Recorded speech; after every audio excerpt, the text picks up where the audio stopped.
They're off in the Dubai duty-free Irish Derby with 3 of the first 4 home at Epsom clashing once again. 1.5 miles to go, and it is Adelaide River who takes them along at the end of the first furlong from San Antonio in the blue cap. Handy in third is Auguste Rodin, who's followed by Proud and Regal. Covent Garden next, then Spreewell with a couple of lengths to Up and Under alongside the grey white birch, and the back marker is Peking Opera. At the end of the first couple of furlongs, and the leader is Adelaide River, followed by stable companions San Antonio and Auguste Rodin, and fourth is Proud and Regal, and fifth is Covent Garden, with the final 4 Spreewell, Up and Under, White Birch and Peking Opera. Little has changed through these early stages.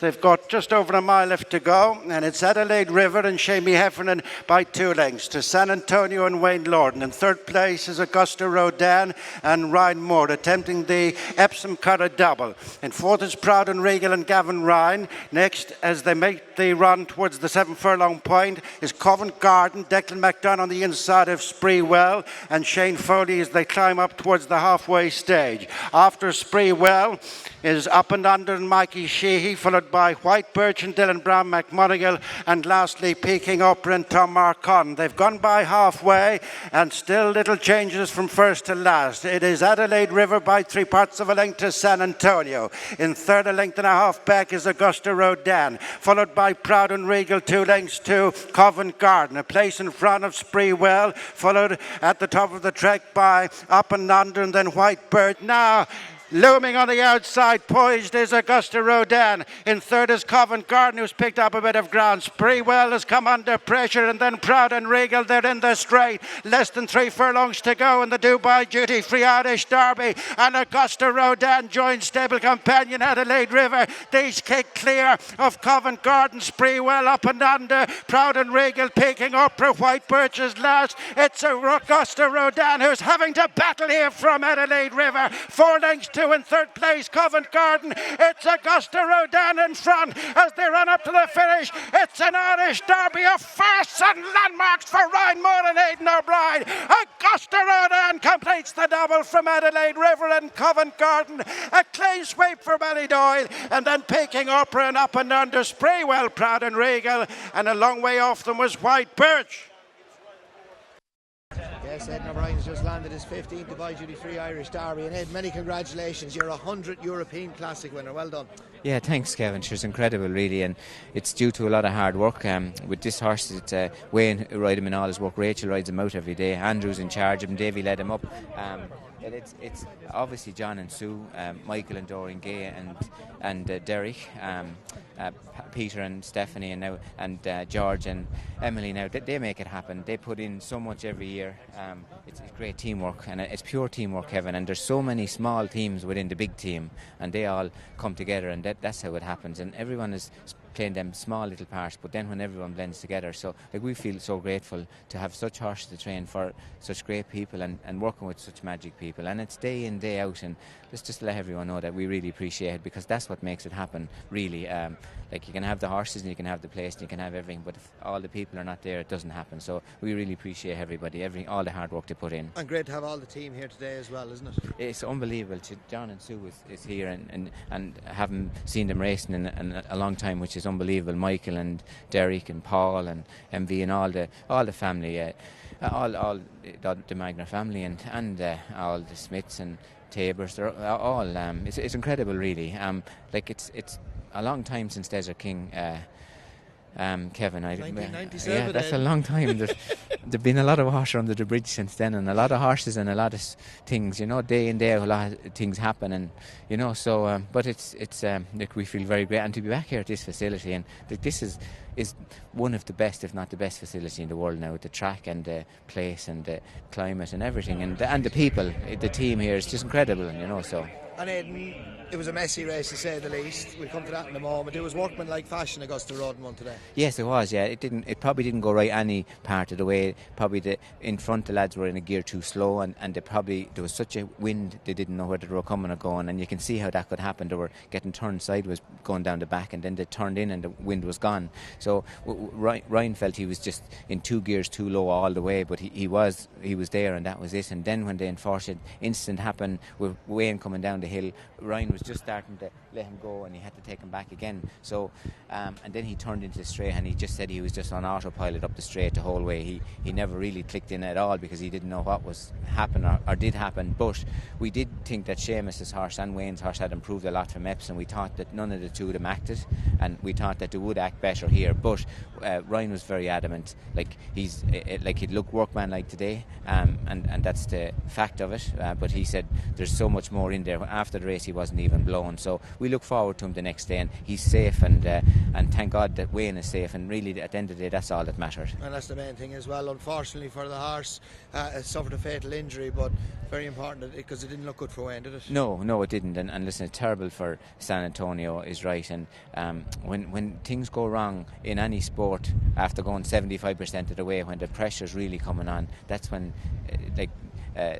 devastating stuff can happen, and it does happen. And but thank God Wayne is okay. And like you say, it's terrible on San Antonio, and we're so sorry for everyone, the lads who looked after him and rode him and done everything with him. But the main thing is Wayne is okay. And Aidan, obviously a beautiful bred individual, Auguste Rodin, very important as well, being by Deep Impact, out of a Galileo, multiple Group 1 winner, of course, rhododendron as well. Yeah, no, sure, he's the most incredible horse.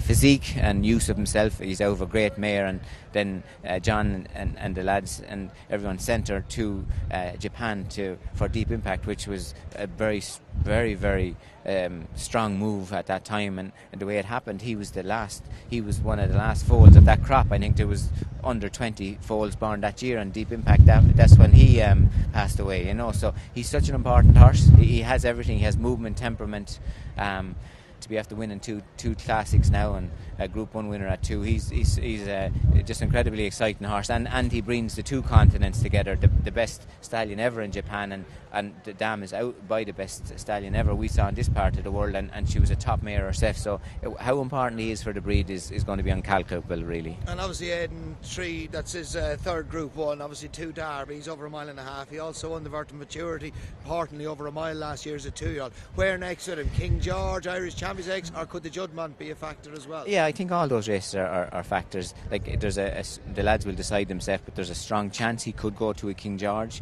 and then he could have a little rest, and then he could come back to a Leopardstown champion, or he could go to a Juddmonte, so listen, the next 2 runs are going to be really something to look forward to, we think. And could the Arc be on the agenda as well? I think so, but I don't think you would want to give him too hard a time on heavy ground, which you could get in the Arc. But if the ground was lovely, it would be really something to look forward to. But I think he's too beautiful mover, and he's too important a horse to expose him to too much hardship. Listen, it's really to give him his next few runs then and look after him, really. And obviously we saw in the Guineas as well, he never went that day. The ground was atrocious, wasn't it? Yeah, listen, and the Guineas, there were so many factors went against him in the Guineas. He jumped out, and Little Big Bear ran into him, and then he got caught in a pocket, and then the ground was soft, and then they went no pace. Listen, it was just a mess all the way. His travel arrangements got messed up the day before. Absolutely nothing worked, and it just wasn't meant to be, and that's what we did accept it. We put a line through it. But the great thing about the Guineas, Ryan looked after them in the Guineas, which was the great thing. And the minute he came back, he came out of race great. Rachel was delighted with him straight away, and Andrew when we started going again. So and the minute Wayne rode him work, he was over the moon with him. And from more go from last year when he made his debut here as a 2-year-old, you were waxing lyrical about this, how good this horse was. Yeah, John was on to me about him before he came from Coolmore. About he has a rating system, and from the time he was born, he was rated top all the way, and that's very hard on a horse. And usually when that happens, when a horse is focused on that much, it does not happen, because just bad luck usually comes and gets them, or they're disappointing. It's like yourself, when there's so much pressure on you all the time, you usually, everyone crumbles to the pressure eventually, but he didn't. He kept passing all the tests all the way. Even when you start working those horses, when you put them into work when there's nowhere to hide, you often find out and they do disappoint, but he never did. He just kept coming away, he kept standing up to it and just kept taking it, and I suppose that's what just makes him special, really. Great temperament as well. Yeah, great temperament, very, very cool, very easy, and his movement is unbelievable. He's very athletic, but he's a magic temperament, really. Classic Park, your first classic winner. You've had 99 since then. When she won the classic under Stephen Crane, the Guineas, wasn't it? Did you ever envisage how it was going to snowball going forward? No, absolutely not, Kevin. We always took each other. When we went into Ballydoyle, we said maybe we might last here for 5 years, you know what I mean? So You got that one no, wrong. no. But listen, and that's really and sure. Listen, everything is just we just took it year by year, and that's where we are now. And sure, like everything just happened away, and we just so listen, who knows where any day brings any of us and who we meet at any time or what happens. So it's to kind of keep getting through each day and take the next one and forget about the one that's gone by and look forward to the next one. Well, you don't get many things wrong, very few things wrong. You call that one wrong, you might only get 5 years out of Ballydoyle. No, that's it, yeah. But listen, because we knew that it was an important job and it was a lot of important, but we were so delighted to be asked to go there by John and Sue originally. It was a dream come true for us, really.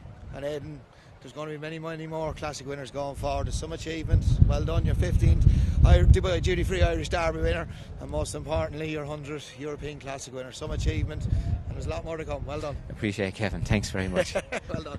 Well, the one missing part of Ryan Moore's CV has been completed. His first victory in the Dubai duty-free Irish Derby on the odds-on favourite Auguste Rodin. Ryan, just explain how you saw the race, how it all panned out for you. I think there's plenty more gaps to fill on my CV. Look, it wasn't a straightforward race, unfortunately. Very, very windy today. We've got a big headwind down the back and a gale blowing behind us down the straight. And we went very steady the first half of the race.